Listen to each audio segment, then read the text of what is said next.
Alors salut et bienvenue dans cette vidéo. Aujourd'hui nous allons apprendre à créer cette affiche publicitaire sur Canva. Comme vous pouvez le voir, c'est une affiche pour une entreprise qui existe et fait dans le domaine de la transformation de produits animaux. Donc on va voir dans un instant comment j'ai constitué donc le tas d'éléments présents sur l'affiche ici, et comme d'habitude nous y apprendrons des tips et astuces pour nos projets futurs. Donc sans plus tarder, commençons tout de suite. Donc pour créer cette affiche, voici les éléments dont on aura besoin. Donc nous avons ici les images donc des produits que nous allons insérer sur l'affiche.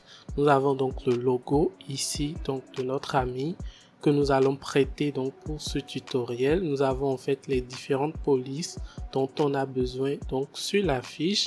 Nous avons en fait ça comme texture, les couleurs ici et le produit principal ici qui est donc une image au format PNG que nous avions téléchargé donc sur un site externe que je vais vous montrer tout de suite. Donc pour commencer la création, on va retourner à l'accueil de Canva ici, et une fois à l'accueil, on va essayer donc de cliquer sur le bouton créer un design à ce niveau. Là dans la barre de recherche, on va écrire A4 tout simplement pour retrouver donc les éléments au format A4 ici. Donc vous voyez affiche format portrait, je vais venir donc cliquer sur ça tout simplement et atterrir donc dans l'interface de création de design de Canva. Une fois ici, je vais cliquer donc sur le canvas même pour pouvoir changer donc la couleur d'arrière-plan. Donc la couleur que je vais utiliser ici, ce sera donc du 00BF63 tout simplement, donc cette couleur que je viens donc de sélectionner. Ensuite je vais retourner ici donc dans l'onglet éléments et je vais rechercher blob.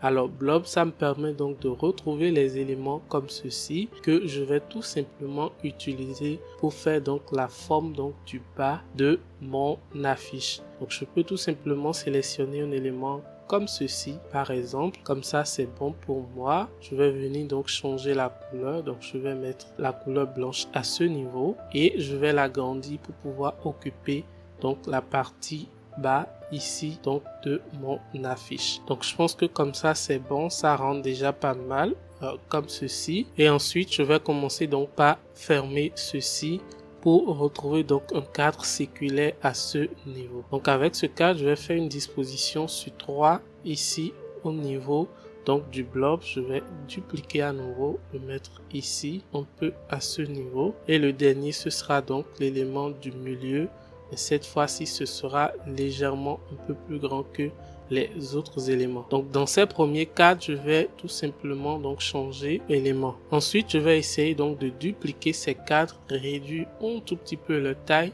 sinon un peu plus encore, et les positionner exactement au milieu donc des premiers cadres tout simplement. Ensuite cliquer donc sur les cadres que j'avais ajouté en premier, donc les cadres au second plan, et mettre donc des couleurs. C'est-à-dire que ici par exemple, je vais dupliquer cet élément, le rétrécir, ensuite changer donc la couleur de l'arrière-plan donc du premier cadre pour pouvoir poser celui-ci là-dessus plus facilement. Et je ferai la même chose à ce niveau également. Maintenant, je vais venir bloquer donc le blob donc du bas, faire une sélection de ce cadre et l'envoyer lui totalement en avant-plan. Donc c'est l'ensemble de la forme et du cadre ici qui va porter donc l'image principale, et nous aurons les deux autres images de part et d'autre. À nouveau, je vais revenir ici et ajuster un peu mon blob en fonction donc de ce que j'ai ici, et une fois que c'est bon pour moi, je peux le rebloquer pour l'empêcher donc de bouger lors de mes prochaines modifications. Maintenant, autre chose que nous devons faire ici avant de continuer, c'est d'ajouter un effet d'ombre en dessous de chacun de ces formes, sinon de ces cadres, pour permettre à ce que les éléments soient bien visibles et soient plus réaliste. Donc pour ça, je vais revenir dans mes éléments ici, rechercher ombre tout simplement. Dans les résultats, je vais venir cliquer sur afficher tout au niveau de la catégorie des illustrations, et là je vais défiler un peu vers le bas pour retrouver donc une ombre ici. Voilà, celle-ci par exemple, ou peut-être celle-ci également, ça peut faire l'affaire. Je vais le réduire comme ceci et je vais essayer donc de le positionner en dessous de chaque cadre. Alors attention, lorsque vous passez donc un élément qui est supposé être une image un peu sur les cadres comme cela, il faut donc cliquer sur commande ou contrôle sur votre clavier pour éviter en fait que l'élément intègre automatiquement votre cadre. Donc là, c'est bon. Je vais laisser l'élément là. Ensuite, aller dans position, effet arrière-plan. Et si vous observez un peu, vous allez constater que ça crée donc un joli effet de détachement. Vous voyez un peu ici au niveau de l'image qui est assez intéressant. Je vais essayer donc de faire la même chose sur tous les niveaux. Et une fois que j'ai le résultat escompté, je peux dézoomer ma page pour voir rapidement ce que ça donne. Donc là, ce que j'ai, c'est parfait. Ensuite, je vais venir cliquer C sur mon clavier pour ajouter un cercle vite fait. Je vais essayer tout simplement, donc pour ce cercle là, de cliquer sur couleur ici, donc retrouver la couleur jaune que voici. Ensuite, venir cliquer donc sur le bouton plus ici pour passer sur la rubrique des dégradés. Donc comme ça, je veux un dégradé comme ceci, mais par contre, pour les deux couleurs à utiliser, je veux donc du dièse FFD F59 tout simplement. Et la même chose ici également, du FF91 4D, comme ceci exactement. Donc vous voyez là, ça fait un petit effet un peu pur donc à ce niveau, et je peux venir ici donc au niveau des styles et choisir ce style tout simplement. Ce que je vais faire donc une fois que j'ai le dégradé que je souhaite donc avoir, c'est agrandir un peu plus en fait ceci, ensuite le dupliquer et venir donc l'ajouter à ce niveau. Donc comme ça, je vais envoyer ce cercle gradient totalement en bas. Donc je vais faire arrière-plan donc de ceci et maintenant sélectionner tous les deux éléments et leur faire arrière jusqu'à ce qu'ils aillent totalement en arrière. Je vais ensuite réduire ces deux cercles et les positionner un peu plus en bas, donc sinon en arrière donc de mes éléments ici. Et à ce niveau, je vais dupliquer donc ce cercle un certain nombre de fois et le positionner un peu en haut. Je vais refaire la même chose comme cela. Et ici, donc sur le dernier cercle que j'ai dupliqué, je vais venir ici au niveau de transparence et ramener totalement la transparence jusqu'à 20 ou 25 par là. Ensuite, je vais cliquer sur position ici et l'envoyer totalement en arrière-plan. Je vais venir cliquer donc sur le second, le second cercle que j'ai dupliqué là. Je vais faire la même chose, mais cette fois-ci au niveau de transparence, je vais le laisser sur 50 ou un peu 57 par là, sinon 55 carrément. Et une fois que c'est bon, je vais faire arrière-plan pour lui également. Je vais le mettre un peu juste en avant l'autre. Et si vous observez bien, vous allez voir donc le joli effet que l'élément là, donc les modifications que nous avions créées ici, ont donné donc à notre affiche. Donc on a ce premier niveau où c'est fondu totalement. Ici on a réduit un peu légèrement la transparence et ici on a réduit la transparence donc de 115%. Une fois que ces détails sont réglés, on peut dézoomer notre affiche maintenant et commencer par placer les éléments un à un. Alors quels sont les éléments dont on a besoin ici? On a besoin tout simplement donc des 2 ou 3 produits ici. Je vais donc les copier tout simplement et aller donc les coller sur mon affiche ici. Ensuite, venir les intégrer un à un dans les cercles, sinon le cercle qui leur est destiné. Donc là, c'est bon. Je vais envoyer ceci à ce niveau, donc dans ce cercle-ci, tout simplement. Et celui-ci, je vais l'envoyer à ce niveau. Alors, vous pouvez faire attention à travailler un peu les images également à ce niveau. Donc, vous allez dans modification et une fois ici, vous allez faire ajuster et faire donc ajuster automatiquement pour laisser l'outil lui-même vous faire quelques corrections de couleur. Il reste donc l'image principale ici, donc l'image en fait des poules ici, sans arrière-plan. Et pour trouver donc ces genres d'images sur internet, vous pouvez prendre par le site PNG Wink qui tout simplement vous propose uniquement des images de très bonne qualité au format PNG que vous pouvez utiliser, télécharger et les utiliser dans vos créations. Donc vous avez des images bien détourées, des images réelles, de produits réels que vous pouvez utiliser dans vos créations. D'ailleurs, j'ai regroupé un ensemble donc de sites similaires comme ceci, sur lequel vous pouvez trouver des éléments de qualité au format PNG pour utiliser donc dans vos designs, que vous pouvez retrouver donc dans le guide qui est affiché juste ici. Donc le lien sera dans la description et dans le premier commentaire attaché à cette vidéo. Donc une fois ici, tout ce que vous avez donc à faire, c'est de cliquer ici sur donc ce test de robot là. Donc on a donc le 8, on a le L, ici on a le P et on a le C ici et c'est bon. Et comme ça, je peux télécharger donc l'image automatiquement au format PNG. Donc vous voyez, et ensuite quand je serai donc dans mon projet Canva, il suffit tout simplement d'importer l'image ici et l'utiliser dans ma création. Alors l'image ici, elle est un tout petit peu flat, donc je peux tout simplement faire modification ici, aller dans les paramètres d'ajustement, faire ajuster automatiquement pour faire quelques corrections de couleur. Je peux tout simplement toucher donc à quelques éléments moi-même à ce niveau, mais une fois encore, je laisse donc la main à l'IA pour trouver les bonnes corrections de couleur. Maintenant, je peux zoomer un peu la page, réduire donc la taille donc de mon image à ce niveau, le positionner comme cela se doit, puisque d'ailleurs donc de ce côté on a du texte qui doit rester à ce niveau là. Ensuite, je vais venir dans éléments ici, fermer donc la recherche et essaye de réutiliser le type de bloc que j'ai utilisé au départ. Je vais essayer donc de changer la couleur à nouveau. Donc ici, la couleur que je vais utiliser, ce sera donc de dièse 41 68 21 comme ceci. Je vais venir donc le mettre à ce niveau, le rétrécir vraiment comme cela se doit et le positionner là, presque en dessous donc de l'image des volailles ici. Donc je fais position ici, j'envoie ceci donc en avant comme ceci, mais juste avant ça je vais agrandir un peu l'élément à ce niveau là et essayer donc de lui ajouter un petit effet d'ombre. Donc dans modification ici, je vais défiler jusqu'au niveau donc de la catégorie des effets et ajouter un tout petit peu d'ombre ici, et comme ça donne déjà ce que je veux. Pour l'image des volailles ici également, je vais faire la même chose, modification, effet d'ombre à ce niveau, et ici le type d'ombre que je vais utiliser, ce sera donc l'ombre de l'arrière-plan. Comme ça vous voyez ce que ça donne. Ça crée donc une sorte d'ombre ici, donc pour cette image là, surtout que l'image est au format PNG, et je vais essayer donc d'augmenter le flow et essayer d'agir un peu sur l'angle et le niveau où ici l'ombre va s'afficher. Comme ça je pense que ce côté est donc le meilleur côté pour moi.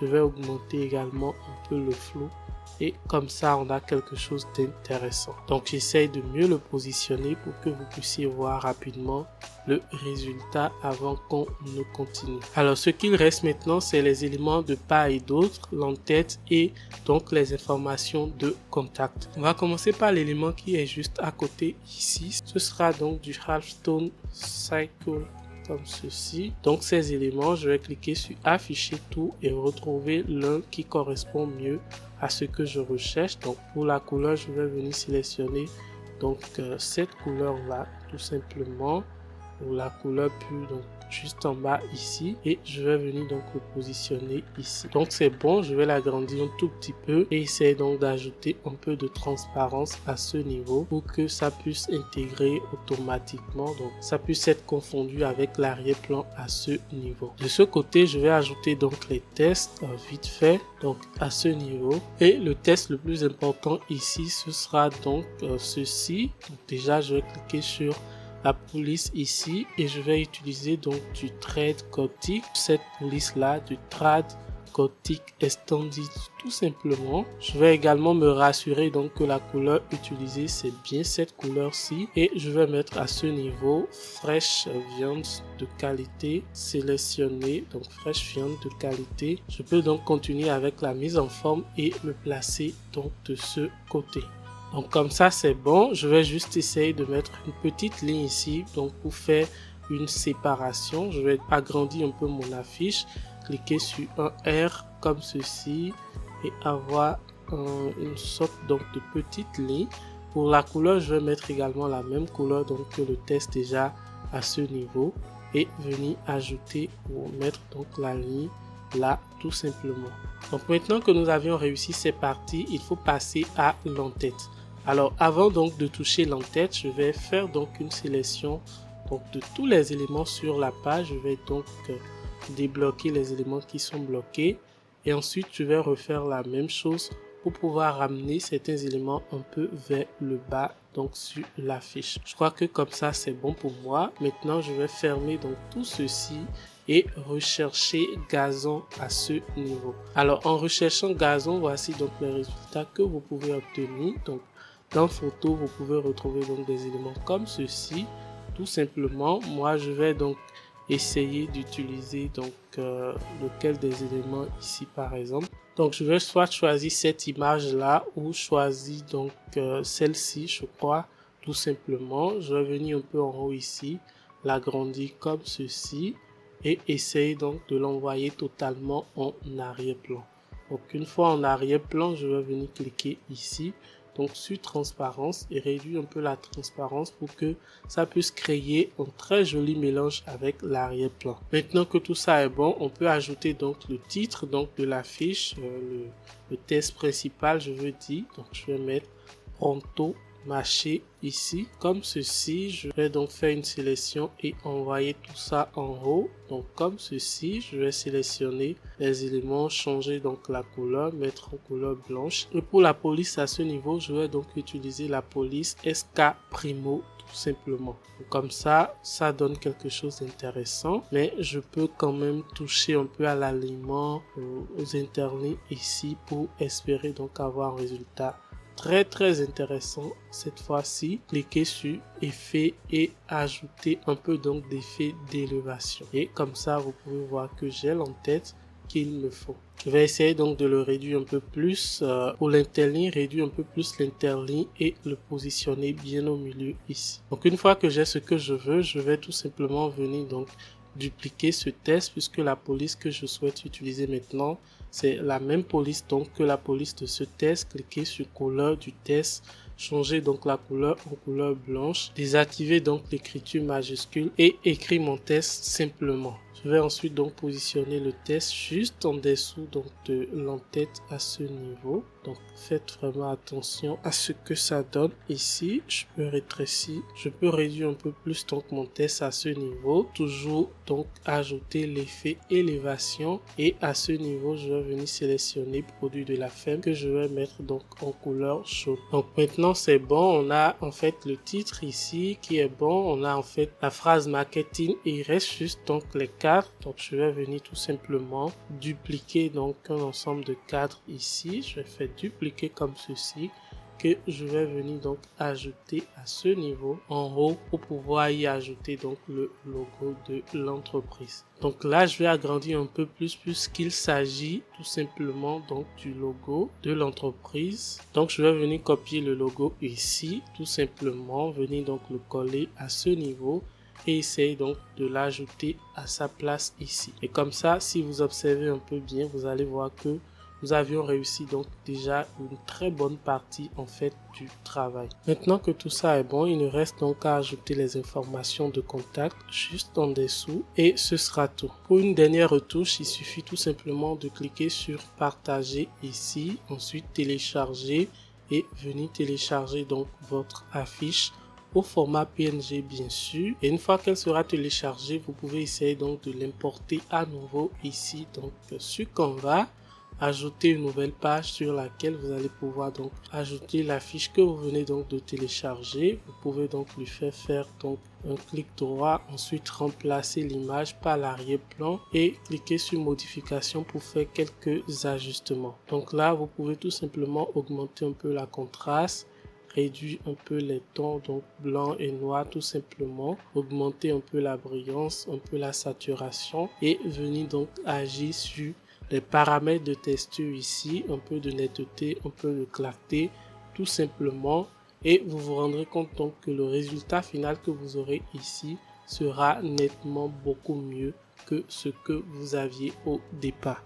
Une fois que tout ça est bon, vous pouvez retélécharger votre affiche toujours au format PNG ou au format PDF pour impression pour pouvoir l'envoyer chez l'imprimeur. Alors comme vous l'avez vu, c'est plutôt simple de créer des affiches sur Canva. Il faut savoir ce qu'on veut créer déjà et pourquoi, surtout avec quelques notions de base en design, vous pouvez créer d'incroyables choses sur ce logiciel. D'ailleurs, j'ai créé une formation complète sur la création de design original et professionnel avec Canva que vous pouvez retrouver sur le lien qui s'affiche ici ou dans la description de la vidéo. Et si vous êtes chanceux, vous pouvez obtenir une bonne réduction sur la formation en fonction donc du moment où vous accédez à ce lien. Donc franchement, ne ratez pas ça.